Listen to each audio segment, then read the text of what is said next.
Hij heeft zijn vrouw meegenomen, waardoor hij weet dat ze al gaat applaudisseren als hij hier naartoe loopt.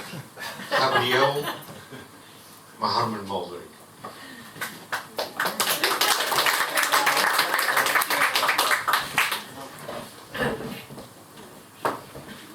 Toen ik vanmorgen over de IJsselbrug kwam hier, moest ik even denken aan mijn eigen plaats aan de Maas, waar ik geboren ben. En aan die uiterwaard, die dan ook wel eens overliep. En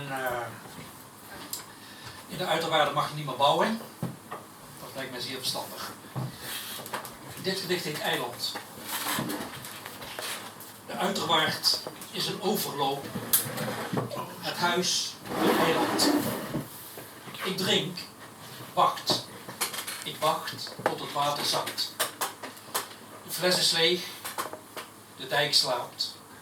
Onder de deken knort mijn maag. Fel snijdt de ochtendkou door de vers gebloemde ramen. Een engel in een wollen trui zweeft boven het zwarte water. Ik pak mijn schaatsen en trek strepen naar de dijk.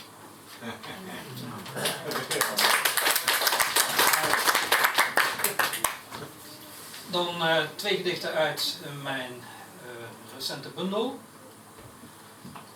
Universum. Oh, dan moet ik de bril zetten. Klein afgedrukt.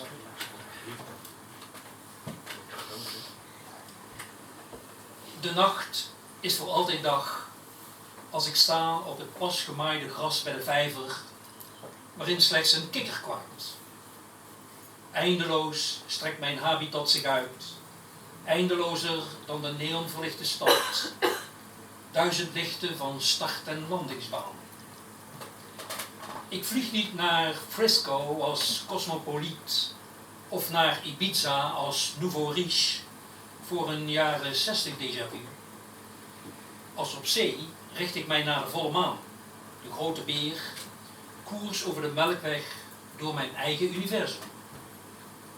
En als de maan mij alleenig laat en de sterrenpracht zich niet laat zien, een eeuwigheid voor even tijdelijk blijkt, dan zijg ik neer onder de buitenlamp, pak mijn boek en reis verder met Céline naar het einde van de donkere nacht.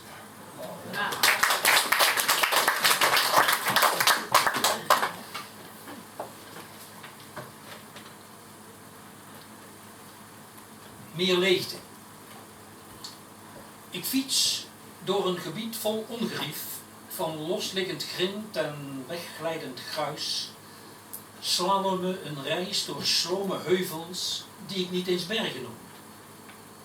Soms schaam ik me als ik zo pedaleer, want hoe je het ook wendt of keert, een fiets is toch een middel van vervoer voor iemand die niet lopen wil. Maar fietsen heeft toch zijn voordelen, gebiedt de eerlijkheid mij te zeggen. Met al die ruïnes, verlaten landbouwmachines en vooral meer leegte om af te leggen. Fietsen kent echter ook zijn keerzijde. Er moet je onderweg niets overkomen. Pap in de benen, ketting gebroken. Dan kun je het wel vergeten in deze contraien. En ervaar je dat je de grip op het leven verliest, nu je hier geen mens meer ziet. Behalve dan een sportieve motorrijder.